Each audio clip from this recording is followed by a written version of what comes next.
What does it mean to exist? Picture the universe like a vast, untamed wilderness. But imagine now that it's darkness, the unknown, that surrounds us. It is in our nature to light a fire, to bring warmth to the shadows, and through observation, to carve meaning from that darkness. In this context, we can think of the universe as a grand, uncollapsed wave of possibilities, and us, observers, as the ones holding the match.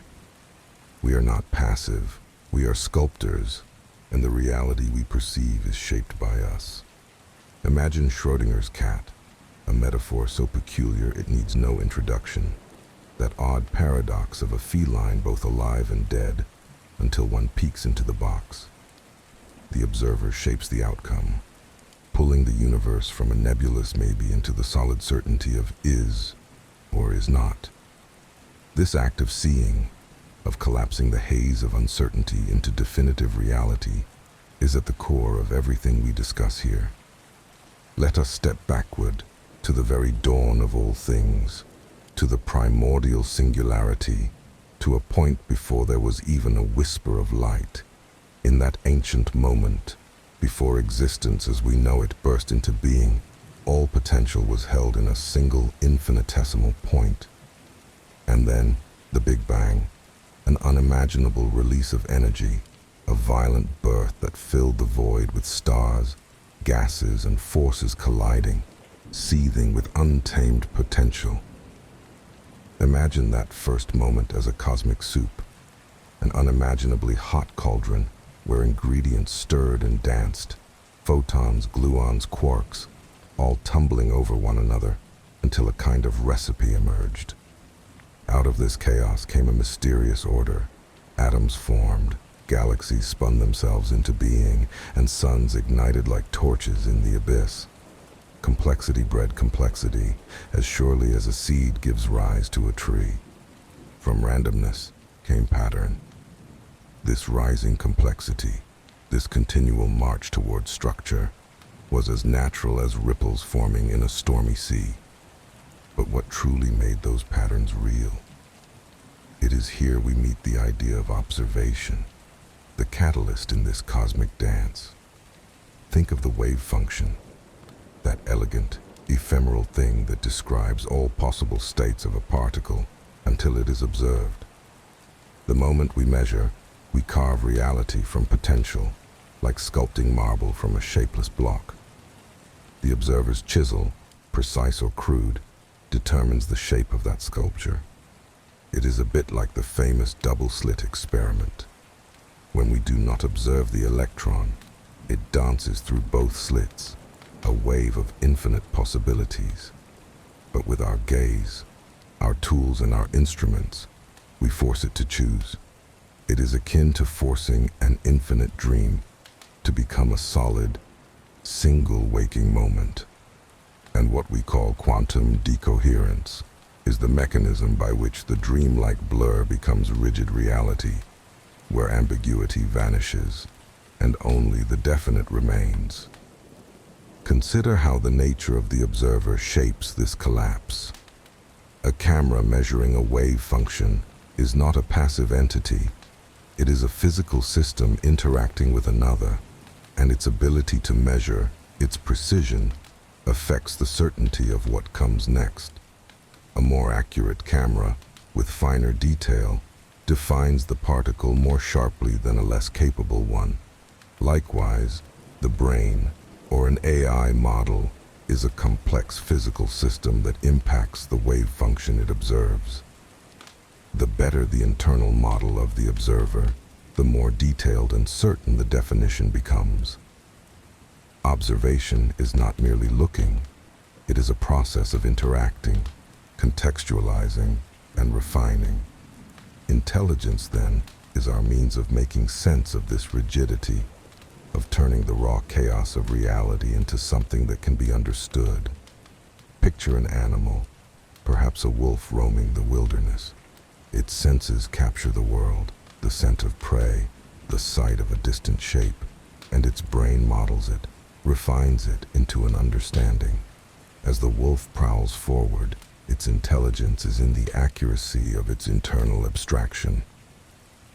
Its ability to act, to respond, to live, is dictated by its internal model of the world. Similarly, our minds are mirrors, reflecting a universe too vast and deep to fully grasp. Yet we still do. The brain, in its elegance, constructs models, layer by layer, attempting to approximate the essence of what is.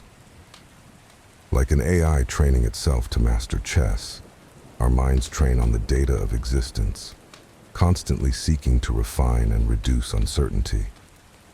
Whether a computer learning to make a perfect move, or a child learning to recognize a parent's smile, this drive toward internal consistency and understanding makes our reality more accurate. It makes us more enlightened. An eyeball, lifeless and sitting on a table, is not the same as an observing brain. The brain, as a storage and calculation device, interacts actively with the universe. Its observations collapse wave functions, bringing greater precision and lower uncertainty to the reality it perceives. Intelligence, then, is not only about seeing, but about sculpting reality with increasing accuracy, refining the rough edges of the universe into something knowable. Now let us push further into the abstract, to consciousness itself. What is it but a strange, miraculous unification of a myriad of signals our brains have received? We bring them together, crafting an experience, much like the harmony of an orchestra. Picture a grand symphony. Each instrument is playing a singular stream of encoded experience. Once entangled with the outside world, it now plays alongside with the entire internal orchestra. Together, the song, the abstraction, is consciousness. If the mind is a landscape of information, and consciousness the unification of said information, then one must wonder what the abstraction that is the entangled, yet to be defined, universe really is. It may be a reach, but I see more than one symphony here. We must also reckon with entropy, the quiet, inevitable flow of all things toward dissolution. Time's arrow points only one way, and it is entropy, that gradual unraveling, that dictates this direction. And yet we, the observers, the sculptors, stand paradoxically opposed to this dissolution. Life, in its strange rebellion, organizes. It structures, building castles of order, while all else tends to crumble.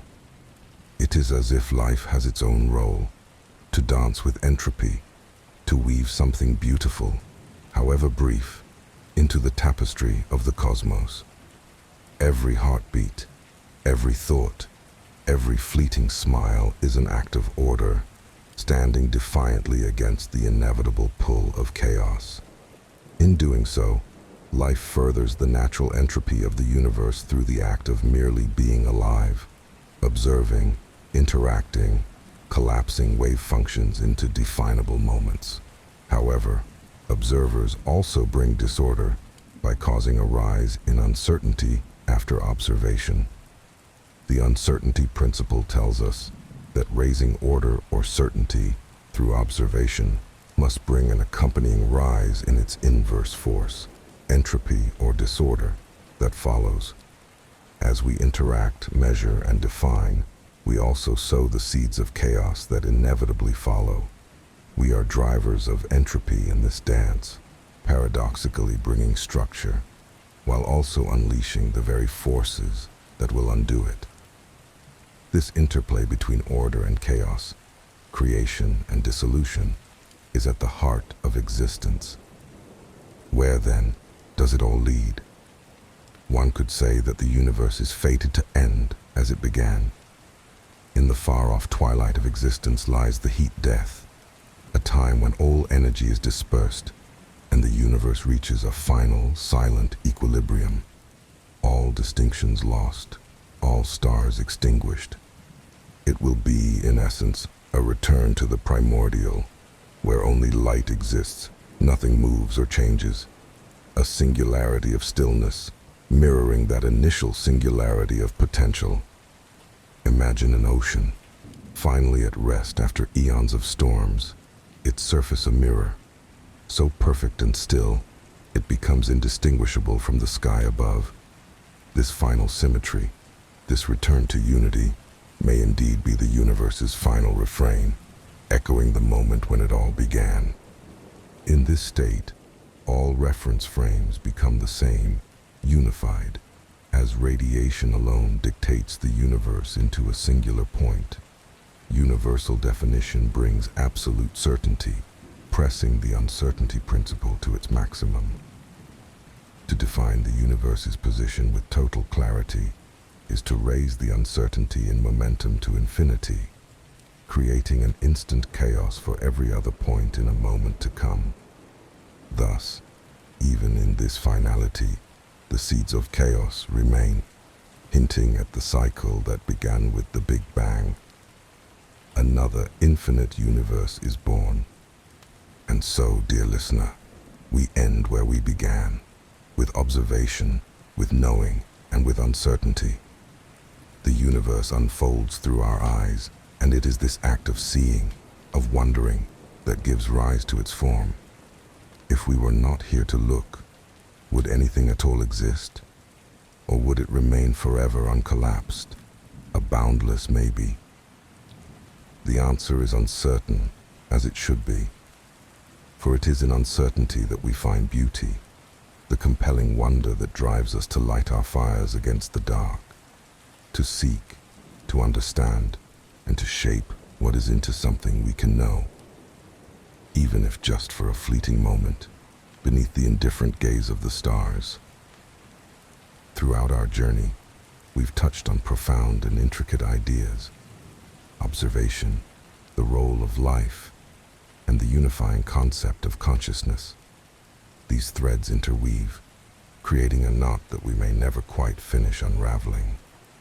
Yet perhaps that is the point, to sit here, like we are now, by the metaphorical bonfire, considering the nature of what is, and finding comfort in the act of simply asking, why?